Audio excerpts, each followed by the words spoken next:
नमस्कार, सत श्री अकाल, अस्सलाम वालेकुम। मैं मोहम्मद अहमद काज़मी लेकर आया हूँ आपका पसंदीदा कार्यक्रम आपके रूबरू में। जैसा कि आपको मालूम है, इस कार्यक्रम में हम जो खबरें हैं उसके पीछे की खबर समझने के लिए कुछ जानकार लोगों से हम मिलते हैं और समझना चाहते हैं, दर्शकों तक बात पहुंचाना चाहते हैं कि आखिर जो कुछ आपको अखबारों के जरिए पहुंच रहा है उसके पीछे की खबर क्या है और क्या हालात हैं जिन पर जो समझदार लोग हैं, जो एक्सपर्ट्स हैं या जो स्कॉलर्स हैं, वो किन इश्यूज पर चिंतित, ये बात आप तक पहुंचाने की कोशिश करते हैं। मेरे साथ आज खास मेहमान हैं जाने माने वकील जैद के फैजान साहब, जो अब से पहले भी मीडिया स्टार वर्ल्ड के दर्शकों से पहले भी गुफ्तगू कर चुके हैं, बात कर चुके हैं। जैद के फैजान साहब, वेलकम है आपका मीडिया स्टार वर्ल्ड में। आप ये बताइए कि इस हालत में कोरोना वायरस की जंग जिस तरह से जी। होनी चाहिए थी, उस तरह से ऐसा लगता है कि उस तरह से ना तो अस्पतालों की तैयारियां थी और नीचे भी हालात खराब करने के बहुत कोशिशें होती रहीं और अब भी वो जारी हैं। मीडिया का एक बड़ा सेक्शन, जिसे मेन स्ट्रीम मीडिया कहा जाता है, गोदी मीडिया कहा जाता है, वो कभी कभी ऐसा लगता है कि वो माफी मांग रहा है, लेकिन हर दिन शाम जी में फिर वही रंग शुरू हो जाता है। वही जो कुछ उन्हें नफरत फैलाने का काम करना होता है, वही जारी रखते हैं। जेड के फैजान जी साहब जी। इस सब दिख रहे हैं, आप बताएं। नहीं, काजी साहब, बहुत बुनियादी सवाल आपने किया है। देखिए, ऐसा है कि मैंने एक बात पहले भी कही थी, बहुत मर्तबा कही, आपके उस पर भी मैं कह चुका हूं कि बुनियादी तौर पर जो गलती हुई है वो हेस्ट डिसीजन जो लॉकडाउन का था। और इतना बड़ा फैसला करने से पहले अपोजिशन को भी कॉन्फिडेंस में नहीं लिया गया, उनसे कोई बात नहीं की गई। वो बाद में किया जा रहा है, वो अलग मसला है, समझा आपने। एक दूसरे की जो ग्राउंड रियलिटीज को इग्नोर करके जब भी आप कोई काम करेंगे, कहीं पर भी कोई करेगा, तो वो सक्सेसफुल नहीं होगा।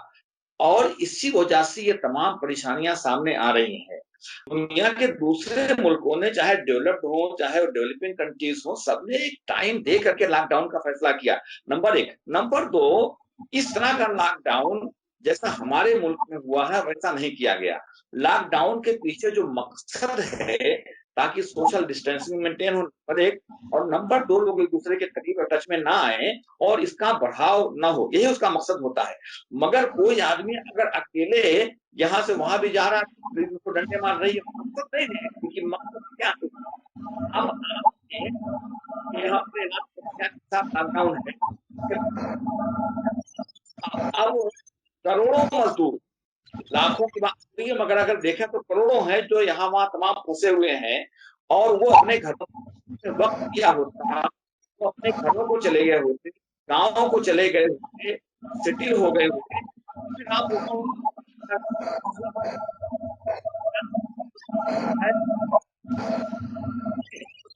अब आपने लॉकडाउन कर दिया है और वहां पर वो फंसे, बांद्रा में है, धारावी में है, डोंगरी में है, जो दिल्ली का इलाज बता, एक एक कमरे में 10 लोग रहते हैं, 12 लोग रहते हैं, वहां कहाँ सोशल डिस्टेंसिंग मेंटेन हो रही है। नंबर एक।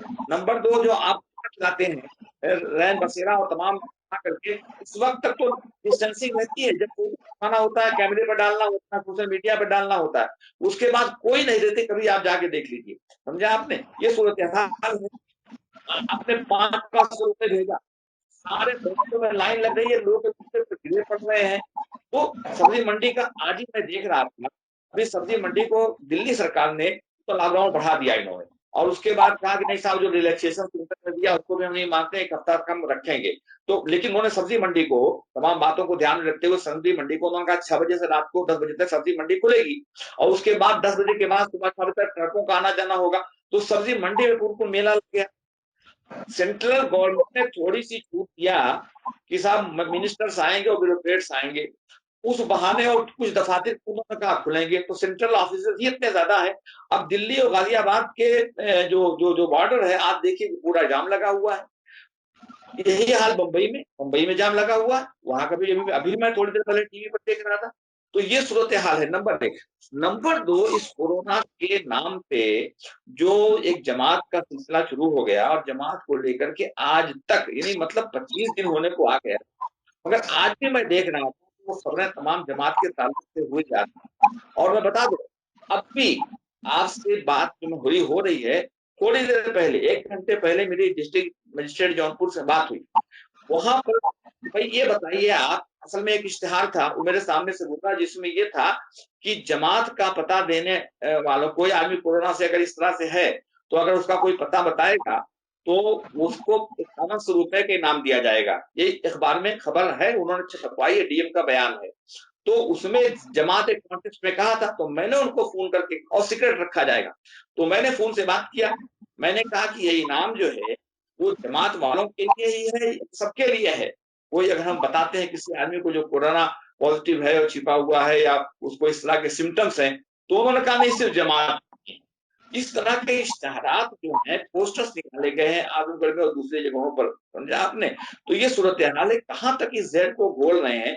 आपने इसके अलावा मेरठ मेरठ में एक अस्पताल ने एडवर्टीजमेंट निकाला। मैं उसी बता रहा हूँ, मेरठ में मेडिकल कॉलेज, उसमें मेरठ हॉस्पिटल में उन्होंने इश्तिहार निकाल दिया कि अगर आप यहाँ पर आते हैं तो आपको इलाज जब किया जाएगा जब आप कोरोना पॉजिटिव न हो, और कोरोना का मतलब टेस्ट करा करके आइए। और तो अहमदाबाद में अलग से बेड लगाया गया कि ये मुसलमानों के लिए अलग से बेड लगाया गया। अब इस तरह का मामला हो रहा है, समझा आपने। तो ये सूरत हाल है। अभी देखिए ऐसा है, ये मुल्क को कहाँ ले जा रहे हैं कुछ सोचते नहीं। लिंचिंग पे आप खामोश रहे, और लिंचिंग का आप तमाशा देखते रहे, और आज लिंचिंग के नाम पर क्या हुआ है वहां पर पालघर के अंदर, उसको भी ये मजहबी कलर देने की कोशिश कर रहे हैं, समझा आपने। जबकि वहां पर सूरत हाल ये है, वाकया ये है, जो मैंने पढ़ा अखबारों में, जो मेरी इन्फॉर्मेशन है, जो मेरी बहुत सारे लोगों से जो पालघर जिला के रहने वाले हैं बात भी हुई, तो उन्होंने बताया, और पुलिस का भी बयान है कि साहब वो उसने रोक दिया हाईवे पर। वो निकल के साधु लोग वो जा रहे थे वहां सूरत में, उनका कोई साधु की डेथ हो गई थी, वहां देने के लिए जा रहे थे, उनके पास नहीं रहा, जो भी पुलिस ने उनको रोक दिया हाईवे पर जाने से। तो ये अक्सर हो रहा है, तो लोग हाईवे से उतर करके गांव का रास्ता ले लेते हैं, आगे जाकर फिर हाईवे पर चढ़ जाते हैं। वहां भी पुलिस ने, वहां भी वो साधु ने नहीं किया, ठीक है चलो। लेकिन अब वहां पर एक गांव वाले पहरा दे रहे थे, और उनका ये था कि कोई खबर इस तरह की थी कि गिरोह एक्टिव हो गया है, मौके का फायदा उठा करके, और वो आजाद जो है जिस्म के बेच देता है, लोगों को किडनैप करके, अगवा करके, इस तरह से। तो उन्होंने उसको पकड़ लिया और बहरहाल मार दिया। गलत है, और ये भी बिल्कुल हिमाकत है, कि हिमाकत नहीं, उसको तो मतलब जितना कहा जुल्म है, और जिसकी उसकी मजम्मत की जाए कम है, ऐसा नहीं होना चाहिए। लेकिन बात वही हुई कि तुम मेरे नशीमन के जलने पे तो हंसते हो, मुमकिन है कोई शोला रुख अपना बदल जाए, तो यही हुआ है वहां पर। तो मैं उसमें कुछ नहीं, मैं कहता हूं उनको कड़ी से कड़ी सजा मिलनी चाहिए। लेकिन देखिए आप, 24 घंटा भी नहीं गुजरा था, 100 से ज्यादा लोग अरेस्ट हो गए, और उनको उनको जमानत भी नहीं मिली, वो भेज दिए गए हैं रिमांड के ऊपर। और इसी तरह के जिसमें लोगों को मारा गया, बहुत सारे केसेस, नंबर ऑफ केसेस आए। वहां पर क्या हुआ, वहां पर आपने लंबा मौका दिया, पकड़े नहीं जा रहे हैं, भागे मागे फिर रहे हैं, हाजिर हो रहे, जमानत हो जा रही है, केस नहीं पुलिस बना रही है। तो सबक लेना चाहिए। मेरा मानना यह है कि वो भी गलत था, ये भी गलत है, वहां भी सजा मिलनी चाहिए थी, यहाँ भी सजा मिलनी चाहिए। और इस मुल्क को एक सही डायरेक्शन में ले जाने का तरीका ये है, मैंने बार बार ये बात कही है कि सारे मजाहिब को लेकर चलने वाला ही ये मुल्क है, और सारे मजाहिब को, जात पात के लोगों को, मजहब के लोगों को, जबान के लोगों को ले चल के चलेगा, तभी ये मुल्क आगे बढ़ सकता है। ये मेरा कहना है। अच्छा अच्छा, एक आपका बात मैं बहुत कहना चाहूंगा अमित साहब, कि मेरा ख्याल ये है, बल्कि ये कहूंगा कि मेरा मानना ये है कि जो गलती हुई वो हुई, उसका एतराफ करना था ये वजीर आजम को। इसलिए मैं वजीर आजम कह रहा हूं कि यहाँ पर मुल्क में वन मैन शो है, मैं इसको मोनोक्रेसी कह रहा हूं, समझा आपने। अमित शाह जी दाएं बाएं चलते थे, वो भी आजकल लापता है। तो मैं आजकल बिल्कुल ही थोड़ा मोड़ा अगर था, तो वो भी मोनोक्रेसी यहाँ पर हो गई है, समझा आपने। और मीडिया जो जो पीएम कह रहा है वही बात चल रही है, मीडिया वही सब कर रहा है, प्रिंट मीडिया वही सब कर रहा है। तो उसको, इसलिए मैं पीएम को इस्तेमाल कर रहा हूं। उन्होंने बिना सोचे समझे एक 3.5 घंटे का टाइम देकर के अनाउंस कर दिया लॉकडाउन। जो जहां है वहीं रुक गया, उसी वजह से जमात का पूरा बवाल खड़ा हुआ। मैं उस पर नहीं जाता, लेकिन मैं ये कह रहा हूं, उसके लिए मैं बोल चुका हूं। और लेकिन मैं ये कह रहा था कि जो मजदूर फंसे हुए हैं उनका कोई इलाज नहीं है। मैं दोहराता हूं अपनी बात को, कोई इलाज नहीं है अलावा ये कि उनको उनकी मर्जी के मुताबिक उनके घरों को पहुंचा दिया जाए। जब देहरादून से लोग अहमदाबाद पहुंचाए जा सकते, गुजरात पहुंचाए जा सकते हैं, जब क्या कहते हैं श्रीनगर वगैरह से, गढ़वाल श्रीनगर वगैरह से लोग बाहर के सैलानी फंसे हुए थे, उनको आप दिल्ली ला सकते हैं। जब कोटा के लोगों को 200 बसेस में यूपी ला सकते हैं। आज मैं देखा था झारखंड के जो लोग फंसे उनको लाने की बात कर रहे हैं। बनारस में जो तीर्थ यात्री फंसे हुए थे उनको आप वहां ले जा सकते हैं। तो और बाहर भी इसी बीच में हवाई जहाज की सेवा तो बंद है, लेकिन बाहर के बहुत सारे लोगों को मैं अक्सर खबरों को देख ले रहा हूं कि वहां से फला लाया गया, फला लाया गया। तो जो बड़े लोगों के बहुत सारे लोग फंसे हुए हैं, तो भाई बड़े लोगों के फंसे हुए तो मजदूर क्यों नहीं, मजदूर क्यों सफर करेगा भाई, मुझे बताइए आप। और जब जेहन में एक बात आ जाती है, देखिए हमारे आप की बात छोड़ दीजिए और वैसे सोसाइटीज की बात छोड़ दीजिए, तो वहां तो कोई बहुत है, लेकिन जो ये मजदूर तबका है उसमें खास तौर पर जब इनका मूड घर जाने का आ गया और घर वालों ने कहा कि भैया आ जाओ, शक्ल दिखा जाओ, तो अब दुनिया की कोई ताकत बीच में नहीं आ सकती। उनके दिमाग में उनका घर है, चाहे वो स्पेशल ट्रेन चला करके, चाहे बसों के जरिया, इन मजदूरों को उनके गांव ही भेजा जाना चाहिए, उनका जो वतन है। तो अभी उन्होंने जो स्कीम चलाई है और इस सेंट्रल गवर्नमेंट ने कहा है कि मजदूर जहां पर जिस स्टेट में हेल्ड अप है वहां पर उनको काम दिया जाए और उनको बसों में ले जाया जहां वो काम करने की जरूरत हो।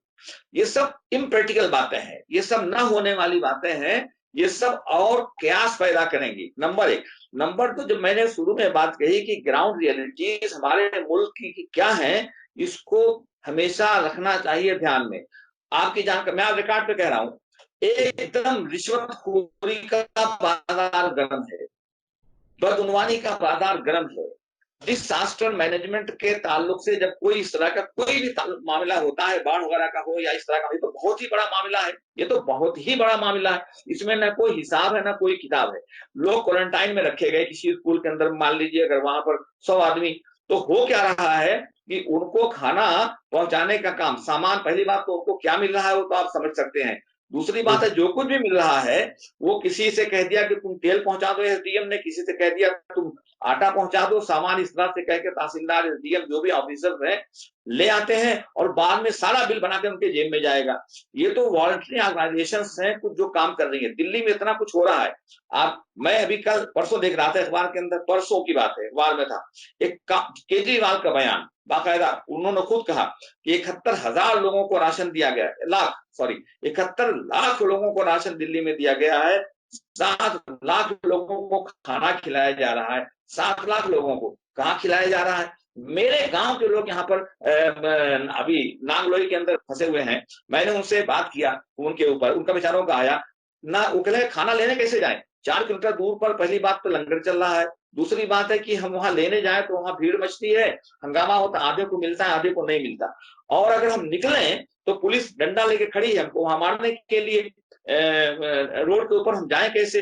तो मैंने वहां पर, एक हमारे उलमा की तंजीम थी, मैंने उनसे बेचारों से कहा, उन्होंने सब सामान उनको 6-7 लोग हैं उनको पहुंचाया, और अभी भी एक्सटेंड हुआ है तो मैंने परसों फिर पहुंचवाया उन लोगों को सामान। तो ये सूरत हाल है, पता नहीं कहा 71 लोगों को बांट दिया। अच्छा ये अच्छा अच्छा सारे, फैजान, आप हर, फैजान सुनिए, सुनिए। नहीं नहीं सुन लीजिए नहीं सर, ये हर लेवल पर बुद्धिमानी है, यहां तक बुद्धिमानी है कि एक सामने का सामान पीछे से नहीं आ रहा है। मैं यहाँ की दिल्ली के बाहर की बात करता हूँ।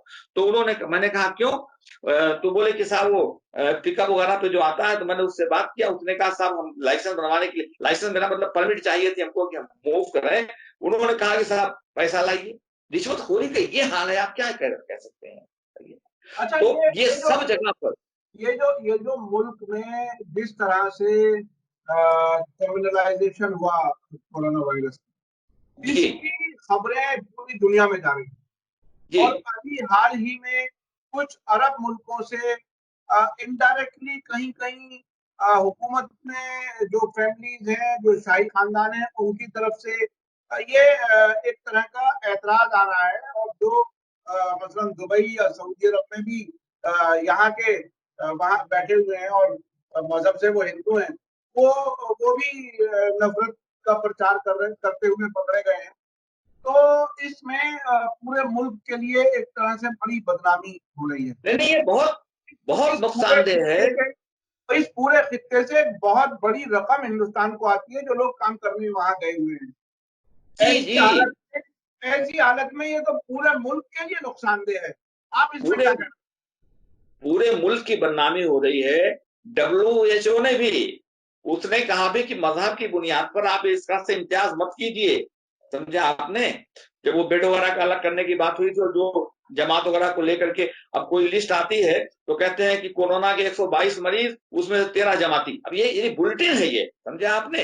वो शहजादी ने वहां पर कहा, वो तो कहा, WHO ने भी कहा है, क्या कहते हैं, IOC ने भी कहा है, समझा आपने? क्या कहते हैं, इस्लामिक कंट्री ऑर्गेनाइजेशन जो है उसने भी कहा है कि भाई ये क्या तमाशा हो रहा है। तो ये मुल्क की बदनामी हो रही है, मुल्क में ये खिलाफ है कि उसके खिलाफ है, समझा आपने? ये बहुत अच्छा, बुरा आप हो रहा है। आप आप कानून के एक्सपर्ट हैं, आप ये बताइए कि ये बात सही है कि लोग लॉकडाउन में हैं, परेशानी में हैं, हर आदमी अनसेफ महसूस कर रहा है, नहीं मालूम मर्ज मेरे दरवाजे पर ना आ जाए, मैं मरीज ना हो जाऊं, ये खौफ है। लेकिन इसके बाद भी ये जो नफरत फैलाने वाले लोग हैं, उनके खिलाफ क्या कोई कानूनी चाराजोई की कोई गुंजाइश है? नहीं नहीं, कानून के यहाँ पूरी गुंजाइश है। बहुत अच्छा सवाल मुझसे किया आपने। मैंने ये बात अखबारों में भी कही थी और मैंने फेसबुक पे डाला था। मैं बहुत अच्छा सवाल किया। मैं चाहता हूं कि आपके जरिए ये बात और लोगों तक पहुंच जाए कि भाई, सुप्रीम कोर्ट और हाई कोर्ट की तरफ लोग फौरन देखते हैं। देखिए, सुप्रीम कोर्ट और हाई कोर्ट में क्या होता है, रिट पिटीशन पब्लिक इंटरेस्ट में, कि एक जनरल गाइडलाइंस उसमें आती हैं। अब सुप्रीम कोर्ट में जमतुल उलमा हिंद ने मुकदमा डाल दिया। मैंने फौरन कहा कि बहुत अच्छा काम किया, बरवक्त भी किया है, कि यही जो बात आप कह रहे हैं, ये जो नफरत फैला रहे हैं, समझा आपने? इसका 153A के तहत IPC के अंदर इसका ताजरात हिंद में इसका प्रोविजन है कि ऐसा जुर्म है। तो यहाँ किया सुप्रीम कोर्ट ने में इसने किया है, क्या कहते हैं, जमतुल उलमा ने। लेकिन मैंने कहा कि इसका इलाज जो है सुप्रीम कोर्ट नहीं है। सुप्रीम कोर्ट एक जनरल गाइडलाइन देगी, और वही हुआ। सुप्रीम कोर्ट ने कह दिया कि आप जो है 2 हफ्ते के बाद प्रेस काउंसिल को पार्टी क्यों नहीं बनाया, तो प्रेस काउंसिल को पार्टी बनाइए, 2 हफ्ते का टाइम दे दिया। अब 2 हफ्ते बाद प्रेस काउंसिल आएगी, कहेगी साहब ये कोरोना वायरस के चक्कर में हमारा पूरा न दरहम बराम है, तो हमको थोड़ा टाइम दीजिए, तो हम जवाब लगाएंगे। अब उसके बाद और टाइम मिल जाएगा, फिर गवर्नमेंट कहेगी कि हमको टाइम दीजिए। नतीजा होगा छुट्टियों के बाद केस चला जाएगा। फिर वो चीजें जो है, जस्टिस डिले जस्टिस डिनाइड वाली बात आपको तो पता ही है। तो ये उस पर असरात होते हैं, नंबर 1। नंबर 2, अगर ये मुकदमा पूरी तरह से पैरवी की जाएगी सुप्रीम कोर्ट में, तो अल्टीमेटली सुप्रीम कोर्ट क्या कहेगी कि नहीं, बहुत बहुत तो गलत किया और ऐसा नहीं करना चाहिए, और प्रेस को ध्यान रखना चाहिए, हिंदुस्तान के उसके आम मफादात के बरक्स है, वगैरह वगैरह, जनरल अच्छी बातें कह करके डिस्पोज ऑफ कर देगी, वार्निंग भी दे सकती है। लेकिन अब जो बात मैं कहने जा रहा हूं, ये है इंपॉर्टेंट, कि इससे चूंकि पूरे मुल्क में नफरत फैल रही है, और यहाँ केरला में बैठा हुआ आदमी, असम में बैठा हुआ आदमी, कश्मीर, गुजरात, हर जगह बैठा हुआ आदमी, लक्षद्वीप, अंडमान में बैठा हुआ आदमी मुतासिर हो रहा है। इसलिए मुकदमात अगर दूसरी जगहों से फाइल की जाए लोअर कोर्ट के अंदर, तो इसके ज्यादा असरात देखने को मिलेंगे। इसलिए कि लोअर कोर्ट में अगर आप कंप्लेंट करेंगे और कोर्ट ने वहां पर कॉग्निजेंस लिया, तो वो कंप्लेंट पर बाकायदा जो है वो फैसला होगा। ये नहीं कि वो आपसे कहे वापस ले लीजिए। जब तक आप वापस नहीं लेंगे, तब तक वो आपको मजबूर नहीं कर सकते। कोर्ट जो चाहे फैसला करे, हाई कोर्ट में चैलेंज कीजिए, हाई कोर्ट जो चाहे फैसला करे। अगर आप खिलाफ करता है, सुप्रीम कोर्ट आइए, लेकिन रास्ता खुला रहेगा। और मैं बता दूं, बहुत सारे लोगों ने बात कही कि जरूरी है नॉलेज में लाना। अरे साहब, वो पुलिस वाले हैं और इतने बड़े बड़े घराने हैं, और आप खुद कह रहे हैं, मुझसे कहने लगे, आप खुद कह रहे हैं कि साहब वो जो है सरकार की इसके पीछे शह है, पुष्पनाई है, तो फिर इसमें क्या होने वाला है। मैंने उनसे कहा, और मैं अब भी कहता हूं, कि ये बात नहीं है अदालत के अंदर आज भी ऐसे लोग मौजूद हैं जो कानून को ही अपना धर्म मानते हैं और कानून के एतबार से चलने की बात करते हैं। और मैं एक मिसाल देता हूं आपको, दैट इज वेरी इंपॉर्टेंट। सरकार मरकज में मोदी जी की और उत्तर प्रदेश में योगी जी की, और मालूम हुआ कि अरुण जेटली उसके पावरफुल मिनिस्टर थे, और कंप्लेंट नहीं, सो मोटो एक्शन लेते हुए, सो मोटो, जबकि वो गलत था और वो केस भी महोबा की अदालत ने अरुण जेटली के खिलाफ 124A में सेडिशन का केस कायम कर दिया, उनको समन जारी कर दिया। ये सूरत हाल है। तो आखिर वो भी तो अदालत थी, और जो लोग तो क्या आप ये कहना चाह रहे हैं कि ये जो जमातें सीधी सुप्रीम कोर्ट चली जाती हैं, वो खुद एक तरह से मौका देती हैं कि वो डिले नहीं हो? नहीं और नहीं कानूनी साहब, मैं उसकी इफादियत से इनकार नहीं करता हूं। सुप्रीम कोर्ट गए, बिल्कुल जाना चाहिए। कोई हाई कोर्ट जा रहा है, उसको बिल्कुल जाना चाहिए। लेकिन बुनियादी बात यह है कि जो लोकल लेवल पर लोग हैं, उसमें कोई बहुत ज्यादा एक्सपेंसिव नहीं है, बहुत ज्यादा मेहनत नहीं है। और मैंने ये भी कहा था कि घर बैठे हुए, आप लॉकडाउन में हैं, आप घर बैठे हुए अपने ईमेल के जरिए आप एफआईआर रजिस्टर कर सकते हैं, कंप्लेंट करिए। अगर वो एफआईआर में कन्वर्ट करते हैं तो ठीक है, नहीं करते हैं तो आप उसकी कापियां दूसरों को भेजिए। वो भी नहीं होता है तो जैसे ही कोर्ट खुलती है, आप 156(3) के अंदर मजिस्ट्रेट कोर्ट में कंप्लेंट केस कर सकते हैं। इसमें कोई बहुत ज्यादा खर्च नहीं है। लेकिन जो हमारे सोशल और पॉलिटिकल एक्टिविस्ट हैं, उनको मैं समझता हूं कि इसमें आगे आना चाहिए, और हर जगह पूरे मुल्क में तब जब इनको कंप्लेंट फाइल करनी चाहिए, जहां जो कर सकता हो करे, तब इनका दिमाग ठोक होगा और तब इनकी बात समझ में आएगी। बहुत बहुत शुक्रिया, बहुत बहुत शुक्रिया ZK फैजान साहब। आपसे कई इश्यूज पर बात हुई, खासतौर पर जो कानूनी बात आपने बताई वो बहुत ही अहम है, और लोगों को चाहिए कि वो कंप्लेंट निचली सतह पर करें, ताकि वो ज्यादा से ज्यादा जगहों पर कंप्लेंट हो। और जो मुल्क को बांटने की और नफरत की बात कर रहे हैं, उनकी मान हिम्मत। लीजिए, एक बात और कर दूं, मान लीजिए किसी आदमी ने एक जिले में किया, किसी ने एक जिले में किया, एक जिले में 5 लोगों ने किया, और वहां की अदालत ने कोई नोटिस नहीं लिया, तो वो सब इकट्ठा करके तो आप हाई कोर्ट जाइए कि साहब देखिए कोई नोटिस नहीं ले रहा है, क्या वजह है, तो एक इंपॉर्टेंट केस बनेगा वो मजबूत आपने। लेकिन कहीं ना कहीं मैं कई बहुत मैंने बताया ना कि इतना पावरफुल मिनिस्टर था अरुण जेटली, और उसी की सरकार यूपी है, उसके अंदर और महोबा में आपकी कंप्लेंट भी नहीं थी, सो मोटो ले लिया। जबकि सही बात यह है, मैंने उस वक्त उसकी मुखालफत दी थी कि केस नहीं बनता था, वो गलत था, मगर तब भी उसने लिया। इसका मतलब हुआ कहीं ना कहीं कोई ना कोई तो है, और कहीं ना कोई मैंने देखा है इतने मजबूत लोगों को कि साहब उनके घर के लोग भी आ जाएं, उनके गुरुजी आ जाएं, कोई आ जाए, मजाक की बात हो, मगर वो कहते हैं नहीं साहब हमने हलफ लिया है, तो जो कानून कहता है वही काम करेंगे। अभी कहीं ना कहीं अच्छे जिंदा है। अच्छे लोग हैं, बहुत लोग हैं अच्छे, ऐसी बात नहीं है जी कि सभी सिस्टम खराब हो गया, ऐसा नहीं है। तो हमें जी, बहरहाल अपने संविधान पर, कानून पर भरोसा करना चाहिए, यकीनन। और अपने कानून के अंदर जितनी गुंजाइश है उसका इस्तेमाल करना चाहिए। इसी के साथ जी, मुझे दीजिए इजाजत। धन्यवाद, शुक्रिया। जय भारत, जय हिंद। मीडिया स्टार वर्ल्ड के और वीडियो देखने के लिए हमारे चैनल को सब्सक्राइब करें और सीधे नोटिफिकेशन पाने के लिए बेल आइकन दबाएं। और अगर हमारी खबर सच्ची और अच्छी लगे तो अपने व्हाट्सएप, इंस्टाग्राम, फेसबुक और ट्विटर अकाउंट पर ज़रूर शेयर करें।